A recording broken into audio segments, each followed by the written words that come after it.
Admiral Thexara stood on the bridge of her flagship, watching the stars disappear. Not explode, not burn out, simply vanish, as if they had never existed at all. "Report," she said to her communications officer, a tall Zilani whose blue skin had turned pale with fear. "Another system gone, Admiral. The Kithara system. 3 billion Vorthak civilians. The sensor readings just stopped." The officer's telepathic voice trembled in her mind. It's like they were never there. Thexara's 4 arms gripped the command rail. In her 200 years of service to the Galactic Coalition, she had seen wars, plagues, and natural disasters. But this was different. This was impossible. The enemy had appeared 6 months ago from the dark space between galaxies. The Coalition's best scientists called them Devourers, though no one really understood what they were. They looked like moving shadows with too many angles, shapes that hurt to look at directly. When they touched a planet, the planet didn't just die, it stopped existing. Everyone who had ever lived there was forgotten, as if reality itself was being erased. "Admiral," called her tactical officer, a biomechanical Krex with red optical sensors. "The Devourer fleet is moving toward the Nexus sector. Estimated arrival in 72 hours. Nexus Prime, the Coalition's capital world, home to 15 billion beings from 50 different species. If it fell, the war was over." Thexara activated the fleet-wide communication system. Around her, 3,000 ships from every corner of the galaxy waited for orders. The largest military force ever assembled by the Coalition. "All ships, prepare for jump to Nexus system. We make our stand there." The journey through hyperspace felt longer than usual. Thexara used the time to review the battle reports from previous encounters with the Devourers. Every engagement told the same story. The Coalition's weapons passed right through the enemy. Energy shields failed. Even their most powerful reality anchor weapons, designed to keep space and time stable during combat, had no effect. The Zilani had tried to attack the Devourers with pure thought, using their telepathic abilities to strike at what they assumed were the creatures' minds. The psychic feedback had killed 300 Zilani warriors instantly and driven another 1,000 insane. The Vorthak, masters of crystal technology and energy manipulation, had built massive orbital cannons that could crack moons in half. The beams passed through the Devourers like they were shooting at ghosts. The Krex had deployed their biomechanical swarm tactics, sending millions of self-replicating combat drones. The drones had simply stopped functioning when they got close. To the enemy, not destroyed, but somehow convinced that they had never been built in the first place. When the fleet arrived at Nexus Prime, Thexara saw that they were too late. The planet still existed, but the outer colonies were already under attack. She watched through the main view screen as entire space stations simply faded away, taking their crews with them into nothingness. "All ships, attack formation Delta 7, she ordered. "Target the largest Devourer entity." The Coalition fleet opened fire with everything they had. Quantum missiles, plasma cannons, gravity bombs, and exotic matter disruptors filled space with deadly energy. For a moment, Thexara allowed herself to hope. Then the weapons reached the enemy and passed right through them without any effect at all. "Admiral," her science officer reported, "the Devourers are not moving through normal space. They exist in some kind of parallel dimension that overlaps with ours. Our weapons cannot touch them because they are not fully here." "Then how are they? Destroying our worlds? They seem to be editing reality, removing things from the universe's basic structure. When they target something, it stops having ever existed." Thexara felt a chill that had nothing to do with the ship's climate systems. "Can we do anything to stop them?" The science officer's crystal body dimmed, a sign of deep distress among the Vorthak. "Unknown, Admiral. We are fighting an enemy that our science cannot explain and our weapons cannot harm. They are unmaking creation itself. On the tactical display, more red markers appeared as coalition ships began to disappear. Not destroyed in explosions of fire and metal, but simply gone, as if they had never been built. The crews, the histories, the families waiting for them to return home, all erased. "Admiral," the communications officer said, "I'm receiving a priority message from the War Council. They're requesting all senior officers to report to Nexus Prime immediately." Thexera looked at her bridge crew. These beings had served with her for years, fought beside her in a dozen conflicts. The Zalani, whose telepathic abilities had saved them from ambush more times than she could count. The Vorthak, whose crystal technology kept their shields running when everything else failed. The Krex, whose tactical analysis had won them victory against impossible odds. Now they all looked lost. For the first time in any of their lives, they faced an enemy they could not understand, could not fight, could not even properly see. "Take us to the planet," she ordered. "Emergency dock at Coalition Command." The trip down to Nexus Prime's surface normally took an hour. This time it felt like days. Through the transport's windows, Thexera could see the city-sized defense platforms that protected the capital world. Massive structures built over centuries, armed with the most advanced weapons known to science. Against the Devourers, they were as useful as throwing rocks. Coalition Command sat at the center of Nexus Prime's main continent, a towering spire that reached up through the clouds. Representatives from every member species worked there, planning strategies and coordinating the defense of billions of worlds across the galaxy. Today, the building felt like a tomb. Thexera entered the War Council chamber to find chaos. Military. Officers shouted at each other in a dozen different languages. Scientists argued over readings that made no sense. Politicians demanded answers that no one could give. "Order!" called Supreme Chancellor Vexton, the ancient Krex who led the coalition government. His biomechanical body had been upgraded so many times that he was more machine than organism. But his voice still carried the authority of centuries. "Admiral Thexera, report on the fleet engagement." "Total failure, Chancellor. Our weapons cannot harm the enemy. They exist in a state that our science cannot explain. We need a new approach." "What kind of approach?" asked General Corlan of the Vorthak military. "We have tried everything. Energy weapons, kinetic projectiles, exotic matter, even temporal disruption. Nothing works." Dr. Indal, the Coalition's chief science advisor, activated a holographic display showing the galaxy. Red zones marked where the Devourers had struck. Already, nearly a quarter of known space was gone. "The enemy is not following any pattern. We can predict," she said. "They do not seem interested in resources, territory, or conquest. They simply unmake everything they encounter. At their current rate of advance, the entire galaxy will cease to exist within 2 years. Silence fell over the chamber. 2 years. Trillions of beings across thousands of worlds, and all of it would be gone as if it had never existed. "There must be something," Chancellor Vexton said. "Some weapon we have not tried. Some strategy we have not considered." Thexera thought of her crew, waiting in orbit above them. Good beings who had never faced an enemy they could not eventually defeat through courage, skill, and determination. She thought of the colonies already lost, the families already forgotten. "We need help," she said quietly. "Help from someone who thinks differently than we do." The chamber erupted in arguments again, but Thexera barely heard them. Somewhere, in the back of her mind, a memory stirred.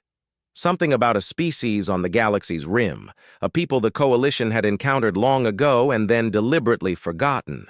A species that had been dismissed as too chaotic, too unpredictable, too dangerous to include in their orderly civilization. Maybe, she thought, chaos was exactly what they needed. Dr. Kintal worked alone in the deepest archive vaults beneath Coalition command.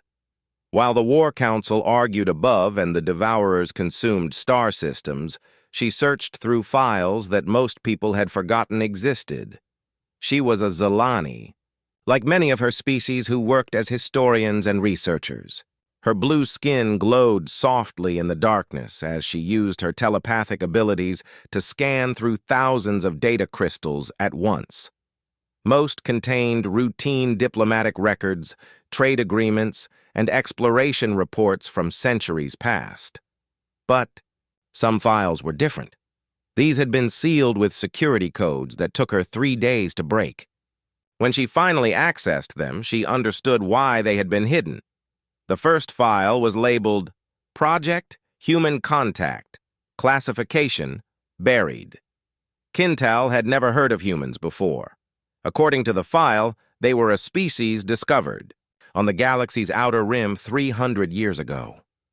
A small exploration team from the Coalition had made first contact and filed this report.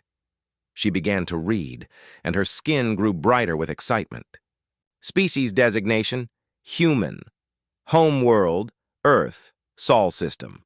Initial contact established by science vessel Farseeker under Captain Welton of the Vorthak Exploration Service. Warning, this species displays highly unusual characteristics that may present a threat to Coalition stability. Recommend immediate quarantine and extended observation period before considering membership status. Kintal leaned forward, her telepathic senses focused completely on the data crystal. What had these humans done to worry the Coalition so much? Contact report, Day 1. Approached human homeworld using standard protocols. Humans detected our presence immediately despite using stealth technology rated effective against all known species. Their response was unexpected. Instead of fear or wonder, the humans showed what can only be described as aggressive curiosity. Within hours, they had launched primitive spacecraft to intercept us. When we attempted to communicate, they broadcast responses on every frequency they could think of, including several that should have been impossible for them to access given their technology level. Day 3. Humans have somehow modified their spacecraft to match our hull frequencies. 3 of their vessels are now flying in formation with our ship. They claim this is normal diplomatic procedure, despite having no previous contact with alien species. Day 5. Human delegation insisted on boarding our vessel for face-to-face negotiations. Security protocols proved useless. They bypassed our security systems using methods our computers cannot analyze. When asked how they accomplished this, their leader responded, "We tried things until something worked." Day 7. Humans have begun modifying our technology. Without permission, without understanding. They simply started experimenting with our equipment until they achieved desired results. Chief Engineer reports multiple safety violations and at least 16 impossible modifications to our power systems. Ship efficiency has somehow increased by 30%. Day 10. Cultural. Exchange continues. Humans demonstrate problem-solving capabilities that violate accepted logic. When presented with a mathematical puzzle that should require advanced quantum computing, they solved it using what they call creative thinking and achieved correct answers through methods our scientists cannot follow. Day 12. Incident occurred during technology demonstration. Human representative asked to see our reality anchor device. When shown the principles behind dimensional stability, humans immediately began suggesting improvements. One suggestion involved deliberately destabilizing local space-time to see what happens. Request obviously denied for safety reasons. Day 14. Humans ignored our denial and built their own reality anchor device using spare parts from their shuttle. Device should not function according to all known principles of physics. Device functions anyway. Humans claim this is normal. For human engineering. Day 15. Emergency departure initiated. Human modifications to our reality anchor device created unexpected interaction with ship's primary systems. Instead of maintaining dimensional stability, device began randomly altering local physical laws. For 17 minutes, gravity worked. Sideways, light moved at variable speeds, and 3 crew members aged backwards. Final report? Humans represent unique threat to galactic stability. Their approach to problem-solving ignores established scientific principles and achieves impossible results through sheer determination and creative chaos. They do not respect natural laws because they do not believe in impossible. Recommendation: immediate quarantine of Sol system. Monitor from distance for minimum 1,000 years. Do not attempt further contact until species develops respect for natural order and logical thinking. Current human approach to technology and science could destabilize entire sectors if allowed to spread. Kintal sat back in her chair, skin pulsing with excitement. She understood why this report had been buried. The Coalition valued order, logic, and predictable scientific progress. A species that ignored natural laws and achieved impossible results through chaos would terrify the leadership. She accessed the next file, hoping to find more information about what had happened to the humans after first contact. Supplemental. Report: Human Quarantine Protocol. Sol system has been marked as restricted territory. Automated monitoring stations placed at system boundaries. Any human attempt to leave their star system will result in immediate redirection back to point of origin. Official records have been altered to show that humans destroyed themselves in nuclear warfare shortly after first contact. This explanation has been accepted by general population. Only security-cleared personnel are aware of true status. Monitoring stations report humans continue to develop technology at accelerated rate. They have achieved faster-than-light travel using principles that should not work but somehow do. Multiple attempts to leave their system have been blocked by automated defense systems.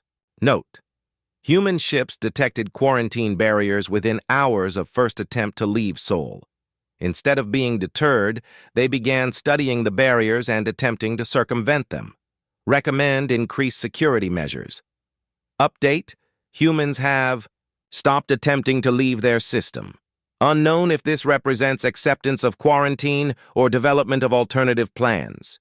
Continue monitoring. Kintal found dozens more files covering 3 centuries of observation reports. The humans had not destroyed themselves. They had not given up trying to explore the galaxy. Instead, they had turned their attention inward, developing their own worlds and technology while the Coalition forgot they existed. The most recent report was only 50 years old. Long-term observation report. Year 250 of human quarantine. Subject species has achieved remarkable technological development despite isolation. They have colonized their entire star system and begun construction of what appears to be a massive space-based industrial complex. Human approach to engineering continues to violate known principles. They have built structures that should collapse under their own weight, but remain stable through unknown means. Their spacecraft use propulsion systems that appear to work by convincing local space that different physical laws apply. Most concerning, recent sensor readings suggest humans have begun experimenting with dimensional manipulation on a large scale. Energy signatures indicate they may be attempting to access parallel universes or alternative timelines. Recommendation: continue quarantine indefinitely. Human technological development follows no predictable pattern. They represent potential. Threat to galactic stability if allowed to interact with other species. Kintal deactivated the data crystal and sat in the darkness, thinking. Above her, the War Council was probably still arguing about conventional weapons and logical strategies against an enemy that existed outside normal reality. But the humans had spent 3 centuries developing technology that ignored natural laws. They had built impossible things and made them work through pure, stubborn creativity. Most importantly, they had been experimenting with dimensional manipulation. Exactly the kind of science that might be useful against the Devourers. She activated her personal communicator and sent a priority message to Admiral Thexera. The Admiral had mentioned needing help from someone who thought differently. Kintal had found exactly that. The question was whether the coalition leadership would be desperate enough to ask for help from a species they had spent 3 centuries trying to forget. A species that treated impossible as merely difficult and had never learned to accept the word no.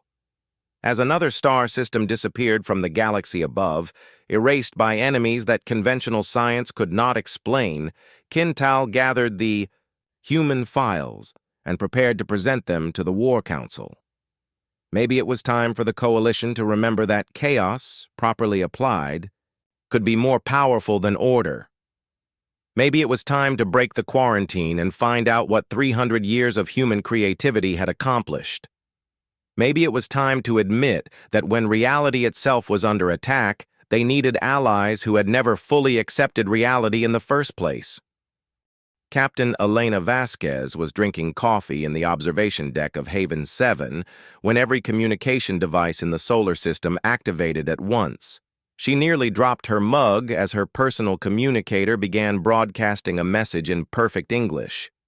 Around the space station, alarms started blaring as the same transmission appeared on every screen, every radio, every computer terminal from Earth to the outer mining colonies.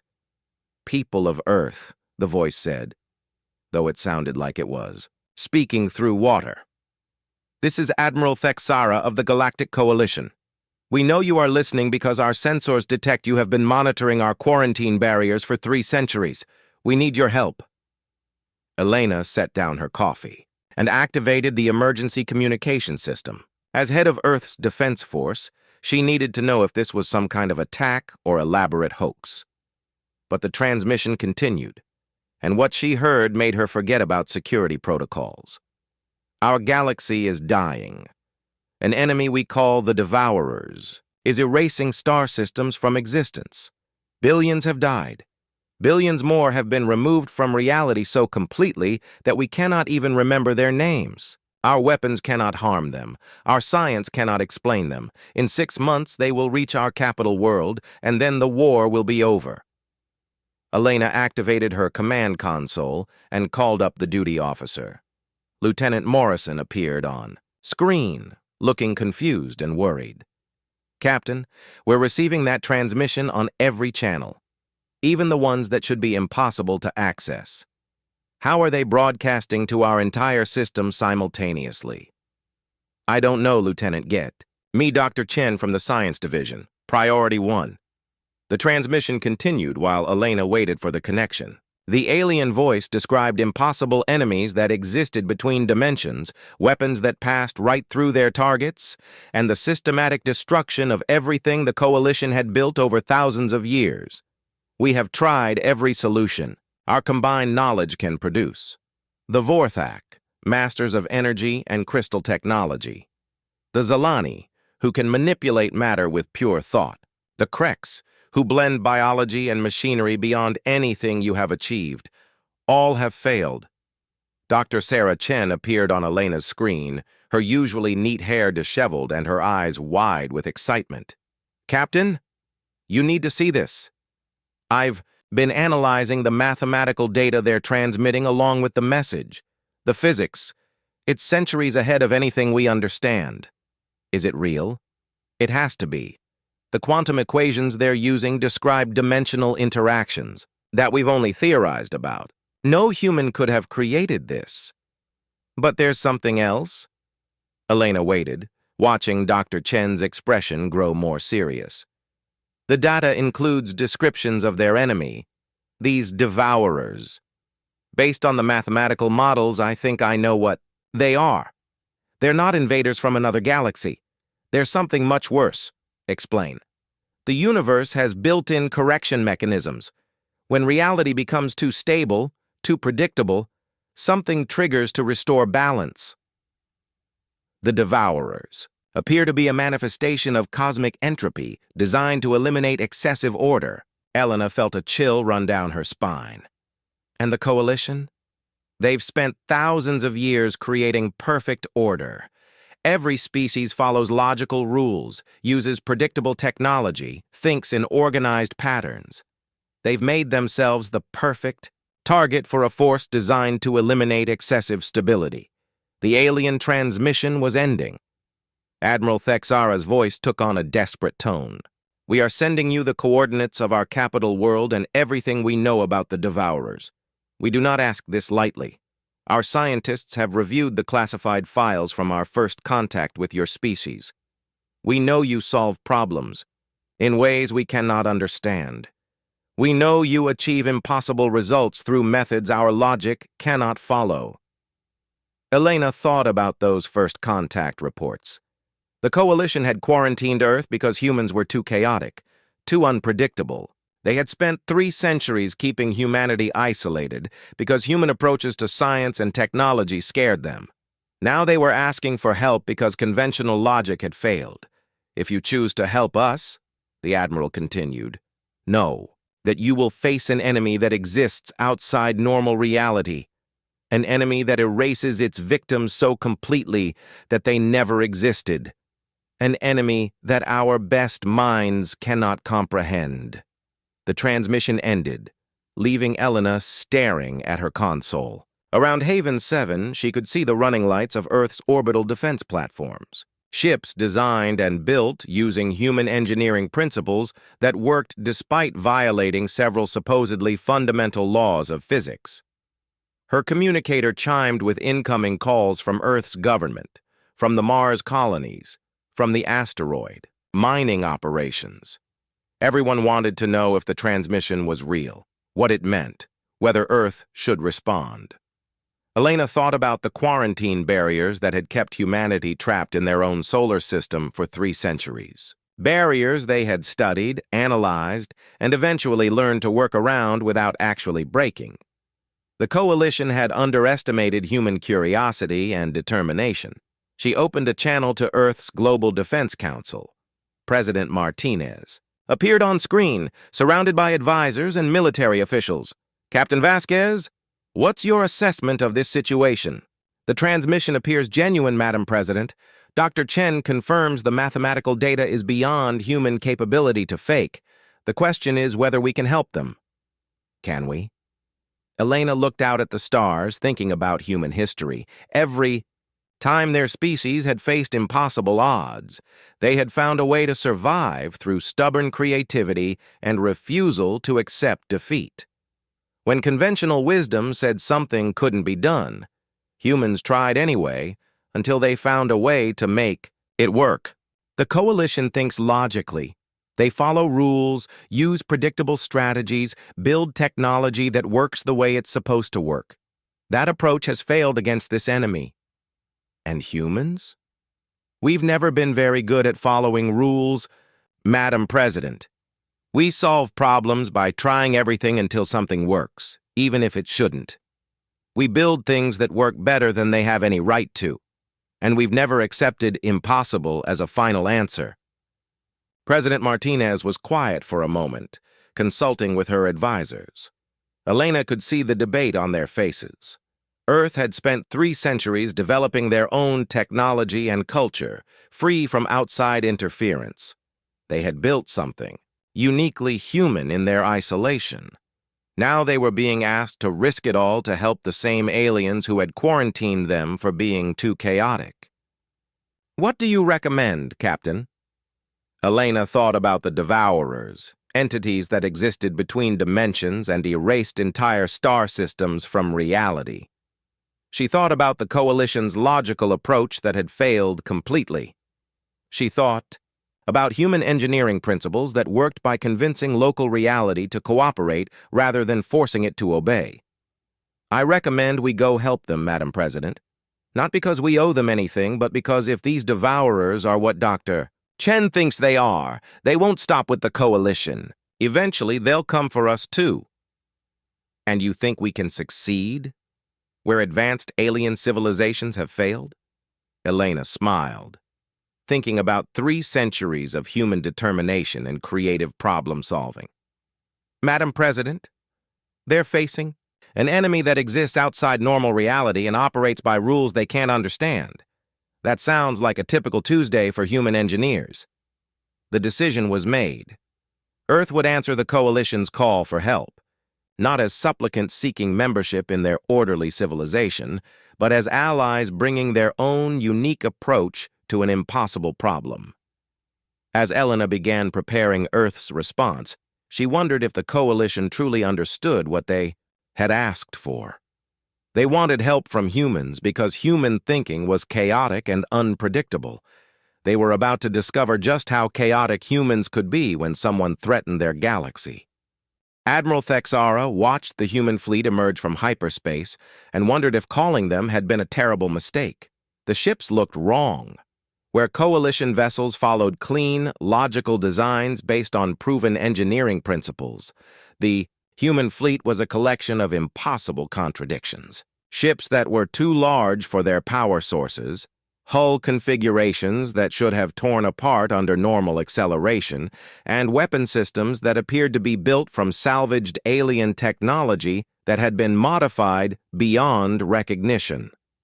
"Admiral," her communications officer reported, "the human fleet commander is requesting permission to communicate." Put her through.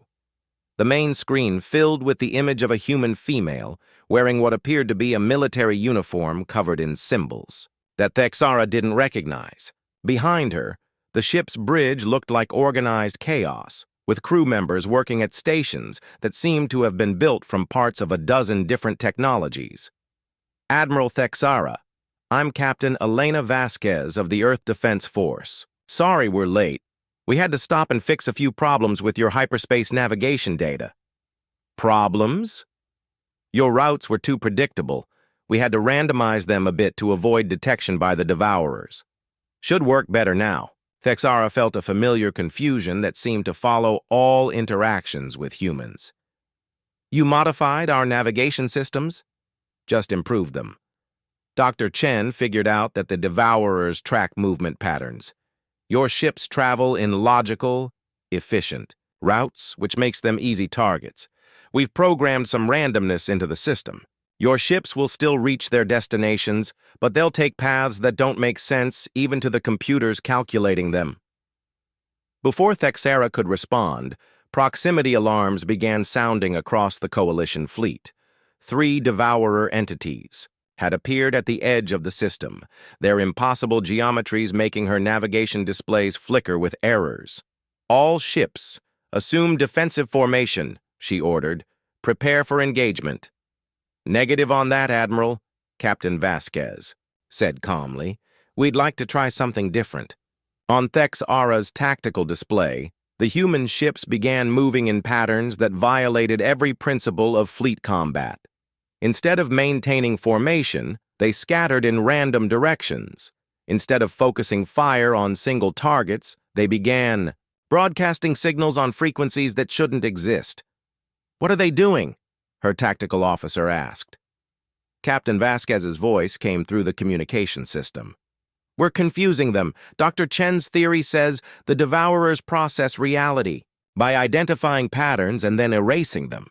So we're not giving them any patterns to process." Thexara watched in amazement as the human ship designated Chaotic Good began flying backwards through space while spinning in 3 different directions simultaneously. Its weapons fired in seemingly random patterns, not at the Devourers, but at empty space around them. "Captain Vasquez, your ship is not targeting the enemy." "We're not trying to hit them, Admiral. We're creating probability cascades. When you fire at something that exists between dimensions, you're not trying to destroy it. You're trying to convince reality that it should be destructible." The first Devourer entity, which had been advancing steadily toward the Coalition formation, suddenly stopped. Its impossible angles seemed to flicker, as if it couldn't decide whether it existed or not. "Target is showing signs of dimensional instability," Thexara's science officer reported. "The probability fields around it are fluctuating. More human. Ships joined the attack, but their tactics made no sense. The destroyer, Persistent Optimism, was flying in figure-8 patterns while broadcasting what sounded like human music. The cruiser, Creative Destruction, had somehow reversed its shields, so they were projecting outward instead of protecting the ship, creating bubbles of altered space-time around the Devourers. "Captain Torres, what's your status?"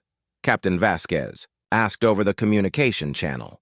"Preparing for temporal paradox, Captain. Ready to execute impossible maneuver on your command."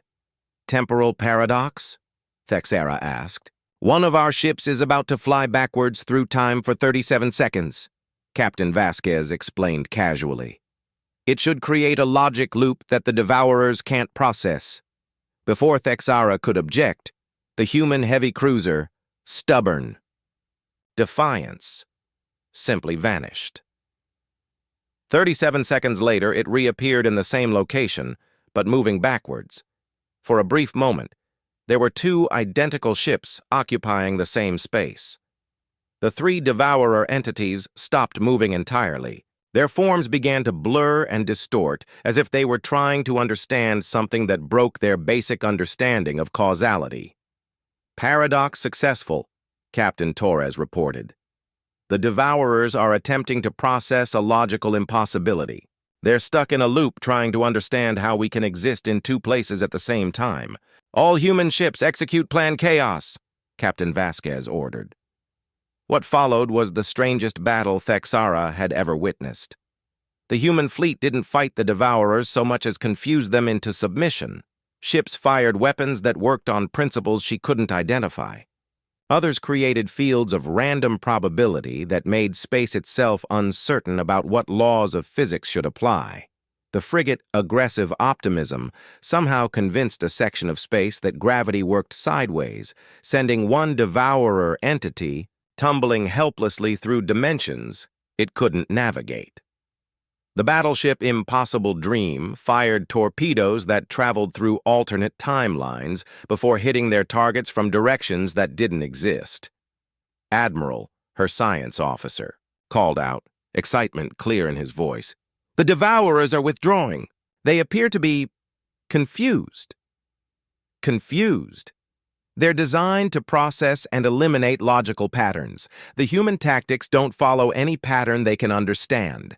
Every time they try to analyze human ship movements or weapon systems, they encounter contradictions that their nature cannot resolve.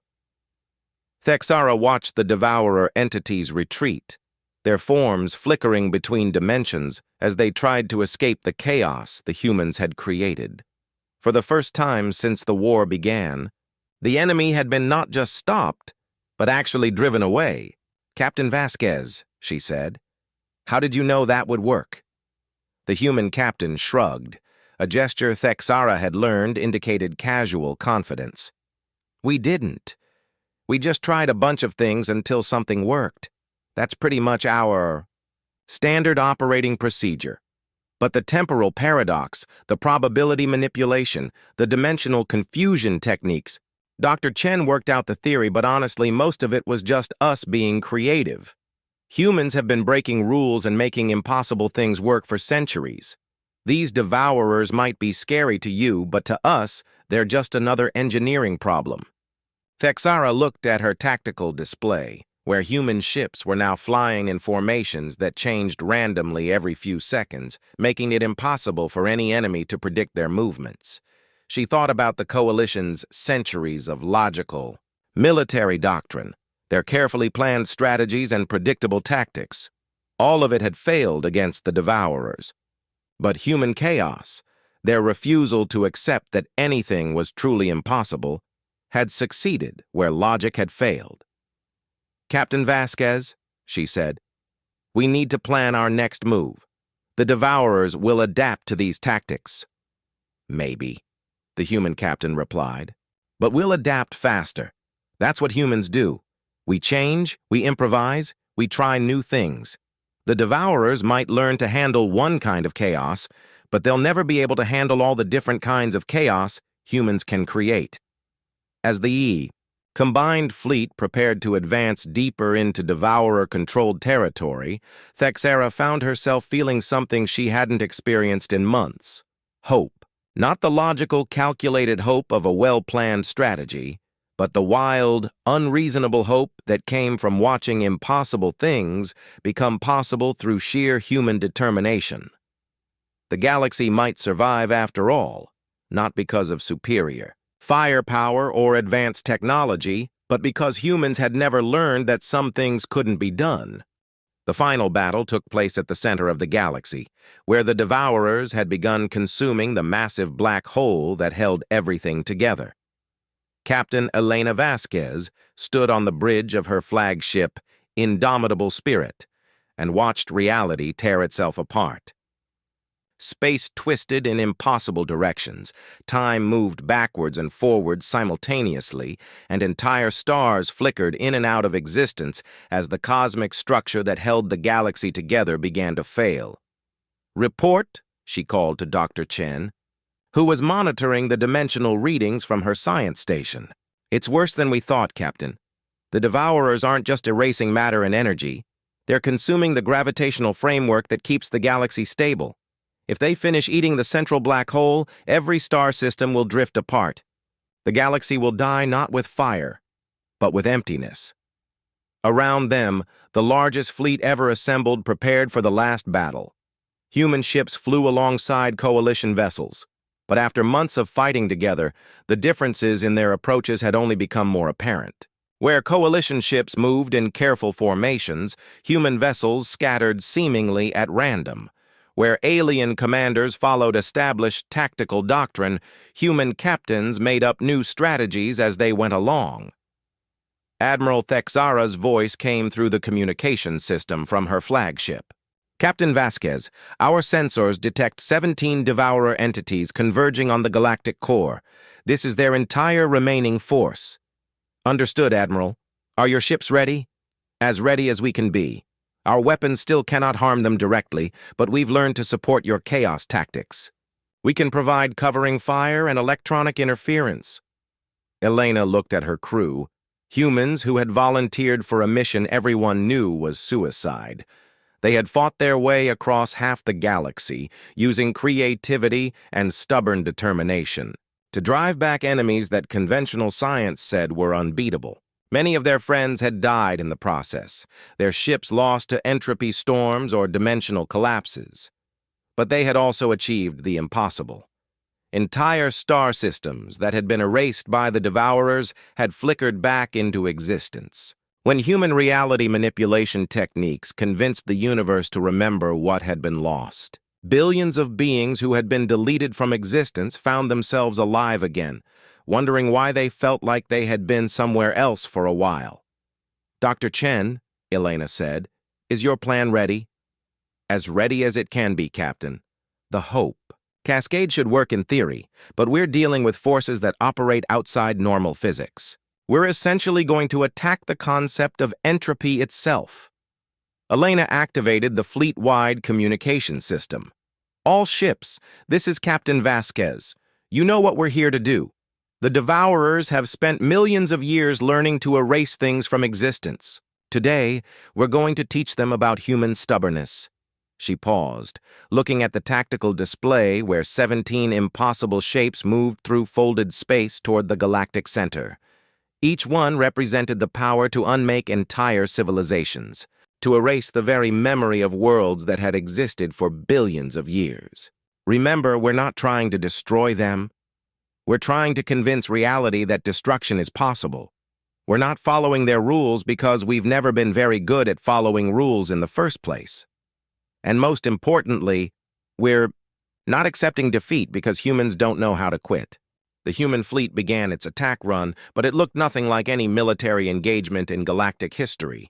Instead of focusing firepower on single targets, they spread out across the entire battlefield, each ship creating its own pocket of controlled chaos. The destroyer, Defiant Logic, flew straight through a Devourer entity while broadcasting paradoxical mathematical equations, trying to convince it that it couldn't exist and not exist at the same time.